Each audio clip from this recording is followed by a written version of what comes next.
حضرت محترم، آئیے اس ویڈیو کے اندر بیت المال اس کے حوالے سے چھوٹی سی گفتگو سنیں گے۔ توجہ فرمائیں، حضرت عمر فاروق رضی اللہ تعالیٰ عنہ کے دور خلافت میں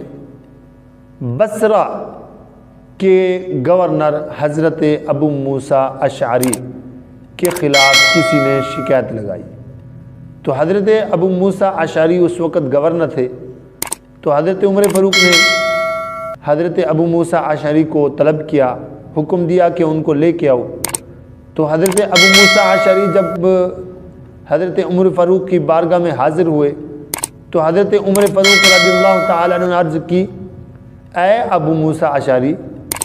تیری مجھ کو یہ شکایت ملی ہے، مجھ تک یہ پیغام پہنچا ہے کہ تجھے جو بیت المال ملتا ہے، جو تحائف ملتے ہیں، تو اپنی ذات کے لیے رکھ لیتا ہے، تو بیت المال کے اندر وہ جو ہے نا تقسیم نہیں کرتا، شفٹ نہیں کرتا۔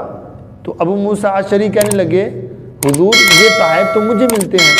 تو میں اپنے پاس ہی رکھوں گا، آپ خود ہی استعمال کروں گا۔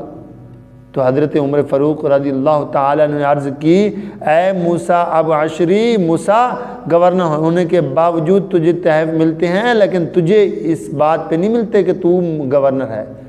بلکہ تجھے جو عہدہ حضور علیہ السلام نے دیا ہے اس کے وسیلہ سے ہی تجھے تحائف دیے جاتے ہیں۔ تو حضرت عمر فاروق رضی اللہ تعالیٰ عنہ نے ابو موسیٰ اشعری کو گورنر کے عہدے سے بھی معزول یعنی ہٹا دیا، اور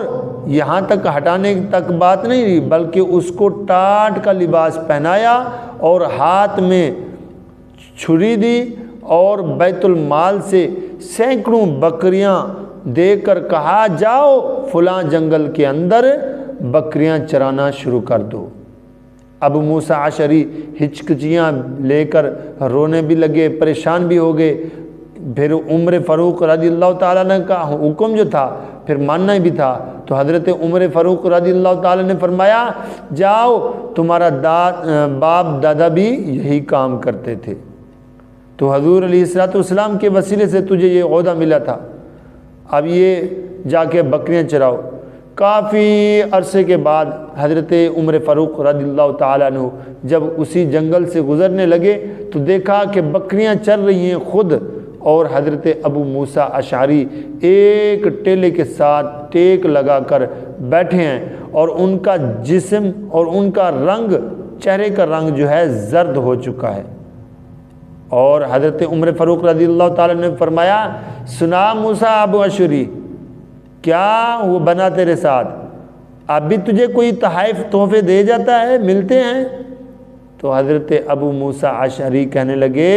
حضور مجھے اب سمجھ آ گئی ہے۔ حضرت محترم،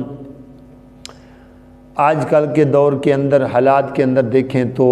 کئی حلقوں نے کیسی ہی لوٹ مار شروع کر دی ہے، مچا دی ہے، جیسے کہ خدا کا خوف ہی نہیں۔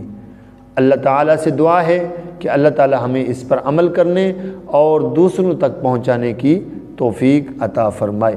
آمین بجاہ النبی الامین صلی اللہ تعالیٰ علیہ وآلہ وسلم۔